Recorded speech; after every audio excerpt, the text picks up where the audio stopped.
Pour qu'il soit temps, qu'on donne le temps de prendre le temps. Bientôt il sera trop tard et on n'en aura plus le temps. Hey, on a des dirigeants qui font tout pour nous maintenir dans l'ignorance. Si nous voulons un meilleur futur, il nous appartient d'emplanter les semences. Assumons notre part de responsabilité. Même si l'impérialisme nous tue à l'esclavage, nous avons survécu.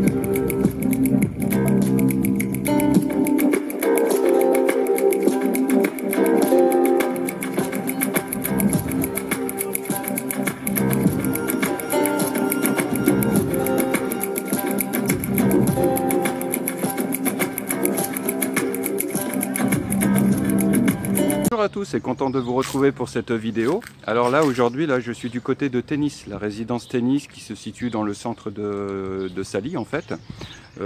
Comme j'ai vendu dernièrement un bien dans cette résidence, je suis venu voir un petit peu le nouvel acquéreur, savoir si ça se passait bien. Il est en plein dans les travaux de rénovation, donc quand ça sera fini je viendrai tourner une petite vidéo. Ça vous permettra de voir un petit peu quels sont les travaux qui ont été faits. Et parallèlement, donc je l'ai mis en rapport avec des prestataires que je connais depuis longtemps, hein, piscinistes, plombiers, électriciens. Comme ça, voilà, je sais qu'il est bien entouré et voilà, je suis rassuré comme ça. D'accord ? Je vous ai inclus donc dans cette vidéo d'aujourd'hui un film hein, qui m'a été donné par Iboulaz avec les vieilles pirogues. Donc je le remercie ainsi que les concepteurs de la vidéo. Comme ça, je l'ai inclus donc dans cette petite vidéo. Il est vrai que la qualité de l'image, le rendement du son, etc., c'est des choses que je n'aurais pas pu faire si j'avais tourné moi-même cette vidéo durant le spectacle. Franchement, c'est ce que je vous disais la dernière fois, c'était vraiment de la qualité. J'en ai gardé des souvenirs, des images plein la tête. Et voilà, prochaine édition, normalement l'année prochaine. Hein. Toutefois, c'est ce que je disais, puisque j'en ai parlé aussi avec Iboulaz, hein, il m'expliquait que en fait, ils étaient pleinement satisfaits du festival, mais que malheureusement, sur le plan, je dirais, financier, ben, c'était pas trop ça.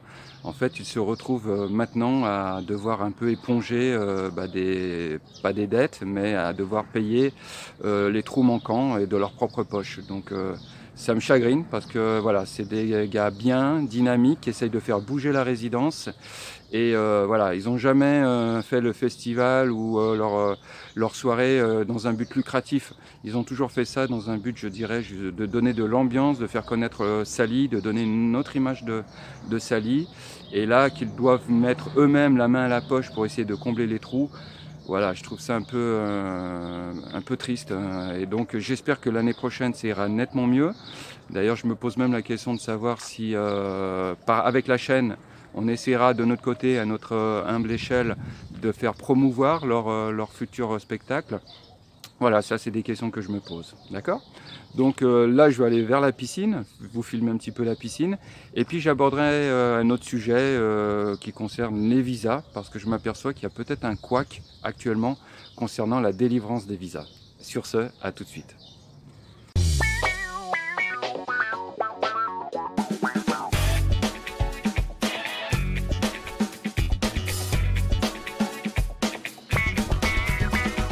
Voilà, me revoilà donc du côté de la piscine donc de la résidence Tennis. Vous voyez, elle est derrière moi.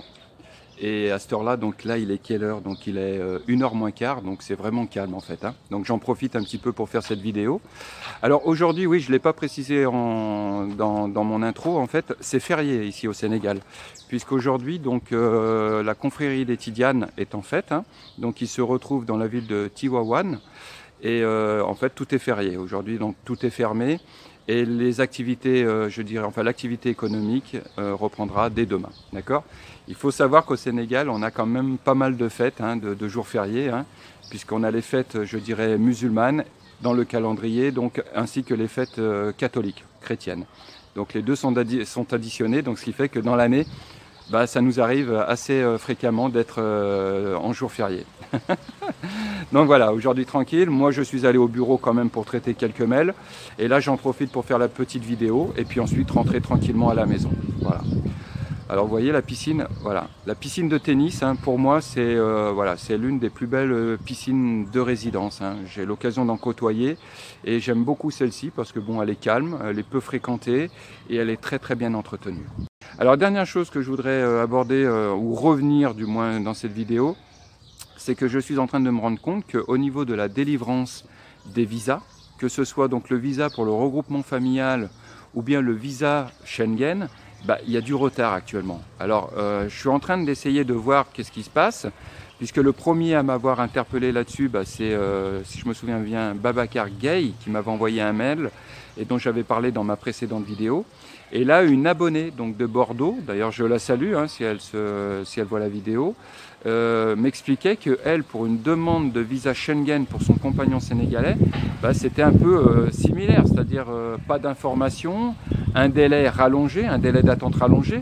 Au départ, on lui disait que pour avoir un visa Schengen, il faut une quinzaine de jours, et dernièrement, elle a eu comme information qu'il faudrait au moins 50 jours. Alors qu'elle a fait une réservation de billets d'avion, qu'elle a pris une assurance, rapatriement pour son compagnon. Voilà, donc c'est ce qu'elle me dit. Elle me dit, mais qu'est-ce que c'est que ça? On reste dans l'attente.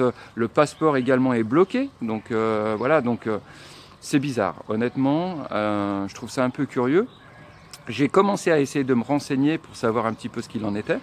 Alors j'ai appris qu'en fait, que le consulat, en fait, l'ambassade de France, a externalisé son service, hein. C'est comme ça qu'on dit maintenant, hein. On ne dit plus sous-traité, on dit externalisé, a externalisé son service de délivrance des visas à une société apparemment internationale, hein, un gros groupe, hein, du moins c'est comme ça qu'ils le présentent, un gros groupe. Donc ils ont externalisé le service depuis 2014, d'accord?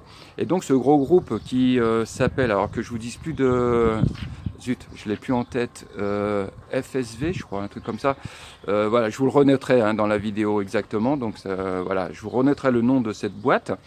Donc ils sont spécialisés donc dans la gestion et dans la délivrance de visas, mais ils ne le font pas que pour la France, hein, ils le font aussi pour d'autres pays, j'ai vu, pour l'Espagne, l'Italie.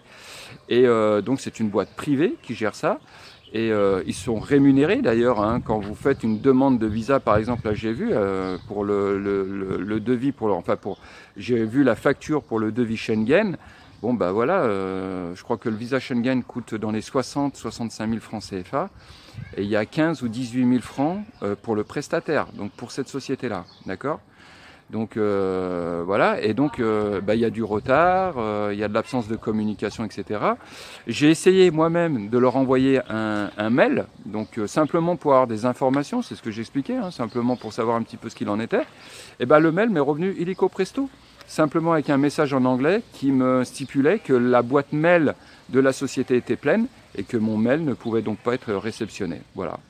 Alors, je vais essayer de me renseigner un peu plus. Si vous, de votre côté, actuellement, vous êtes dans une situation d'attente, que ce soit pour un visa Schengen ou pour une autre demande de visa et que vous n'avez aucune nouvelle, n'hésitez pas à l'écrire dans les commentaires, hein. Moi, j'essaierai d'en savoir un peu plus. Et voilà, et la question que je me pose en tant que citoyen français, c'est que si notre service des affaires étrangères a délégué cette prestation à une boîte privée pour la délivrance, et que cette boîte n'est pas à la hauteur de ce qu'on en attend, on la change, tout simplement. Parce que là, on y perd en crédibilité. Les gens, eux, qu'est-ce qu'ils vont se dire? Ils vont se dire, mais c'est quoi ce service que la France... voilà, c'est la France qui bloque notre passeport, c'est la France qui ne nous donne pas le visa, etc. Apparemment, je le dis bien, c'est pas l'ambassade de France, c'est cette boîte en sous-traitance. D'ailleurs, j'aimerais bien connaître l'origine de cette boîte, hein. Je ne sais pas si elle est américaine ou autre. Je vais essayer d'en savoir un peu plus. Et puis, je vous donnerai les informations, hein, d'accord? J'essaierai. Je vous mettrai même le lien dans le descriptif de la vidéo, le lien de cette société, d'accord? Voilà, donc aujourd'hui, c'était un petit peu ça que je voulais aborder avec vous. On se reverra donc dimanche matin. Je vous parlerai donc du casier judiciaire sénégalais. Et puis, pour la semaine prochaine, de la délivrance de la carte d'identité des étrangers. Ok? Sur ces belles images, où que vous soyez sur Terre, je vous souhaite une bonne continuation. Je compatis à ceux qui vivent dans des pays où les températures sont à la baisse actuellement. Je pense aussi à la France également, puisqu'on m'a parlé de pluie ou de neige. Et sur ce, je vous souhaite une belle journée, une bonne continuation, et à très bientôt. Ciao, à très bientôt. Salut!